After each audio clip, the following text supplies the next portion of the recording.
नवंबर 2025 में यूरोप भारत का सबसे बड़ा निर्यात बाजार बनकर उभरा है।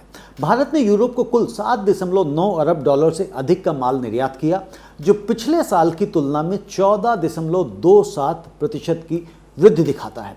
अक्टूबर 2025 में 18.3% की गिरावट के बाद यह एक शानदार रिकवरी है।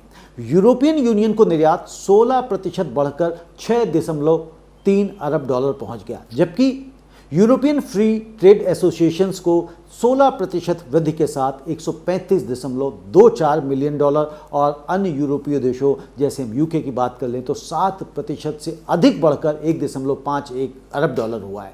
यह वृद्धि अमेरिका द्वारा लगाए गए 50% अतिरिक्त टैरिफ के प्रभाव को कम करने और यूरोपियन फ्री ट्रेड एसोसिएशन के साथ फ्री ट्रेड एग्रीमेंट के प्रोग्रेस से जुड़ा हुआ है। प्रमुख आंकड़ों की हम बात कर लें तो कुल माल निर्यात 38.13 अरब डॉलर हुआ, जो पिछले साल की तुलना में 19.37% अधिक है। कुल निर्यात गुड्स एंड सर्विसेज की बात करें मिलाकर तो 73.99 अरब डॉलर हुआ और ये 15.52% की वृद्धि दिखाता है। अब अगर हम इसमें सेक्टर्स की बात कर लें मेन तो इंजीनियरिंग गुड्स 23.76% की वृद्धि दर्ज की, जबकि इलेक्ट्रॉनिक गुड्स ने 38.96% की वृद्धि दर्ज की है। जेम्स एंड ज्वेलरी 27.8%, दवाएं 20.91% की वृद्धि हुई है। अब अगर हम प्रमुख यूरोपीय देशों की आंकड़ों की बात कर लें तो अप्रैल 2025 से लेकर नवंबर 2025 के बीच तो स्पेन 4.7 अरब डॉलर का निर्यात हुआ है, 56% की वृद्धि हुई है। पिछले साल यह 3 अरब डॉलर था। जर्मनी 7.5 अरब डॉलर, 9.3% की वृद्धि। पिछले साल यह 6.8 अरब डॉलर था। बेल्जियम हल्की वृद्धि हुई है, पिछले साल 4.2 अरब डॉलर की तुलना में इस वर्ष 4.4 अरब डॉलर का निर्यात रहा। पोलैंड 1.82 अरब डॉलर, 7.6% की वृद्धि रही। यह वृद्धि भारतीय निर्यात की विविधीकरण रणनीति की सफलता दिखाती है। अमेरिकी टैरिफ के कारण निर्यातक यूरोप की ओर मुड़े, जहां एफटीए वार्ताओं की प्रगति और यूरोपियन यूनियन के यूरोपियन फ्री ट्रेड एसोसिएशन के साथ हालिया समझौते ने टैरिफ कम करने का रास्ता खोला। कुल मिलाकर अप्रैल नवंबर 2025 की अगर हम बात कर लें तो माल निर्यात 292 अरब डॉलर रहा और कुल निर्यात 562.13 अरब डॉलर पहुंचा।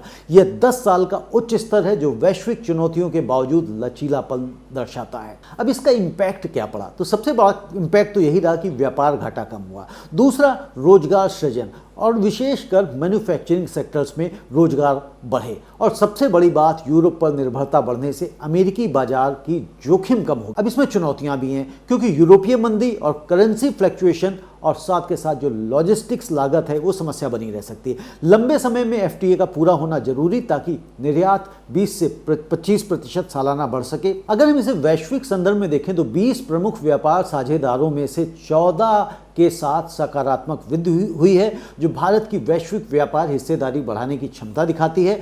दोस्तों, ये आंकड़े आत्मनिर्भर भारत और निर्यात विविधीकरण की नीति की बड़ी जीत दिखाती है। अमेरिकी टैरिफ जैसे झटके के बावजूद यूरोप एक मजबूत वैकल्पिक बाजार साबित हुआ है। सरकार को अब यूरोपियन यूनियन और अन्य एफटीए को तेजी से पूरा करना चाहिए। साथ ही घरेलू उत्पादन क्षमता, क्वालिटी स्टैंडर्ड और लॉजिस्टिक्स में सुधार पर हमें फोकस करना होगा। यदि यह रुझान जारी रहा तो भारत वैश्विक निर्यात में अपनी हिस्सेदारी मजबूत कर सकता है और ट्रेड वॉर में भी मजबूती से खड़ा रह सकता है। कुल मिलाकर यह विकास काफ़ी आशावादी और प्रेरणादायक है। भारत की निर्यात अर्थव्यवस्था नई ऊंचाइयों की ओर बढ़ रही है। तो ये आपको खबर कैसी लगी, इससे आपको क्या संदेश मिलता है, आप कमेंट में ज़रूर बताएं।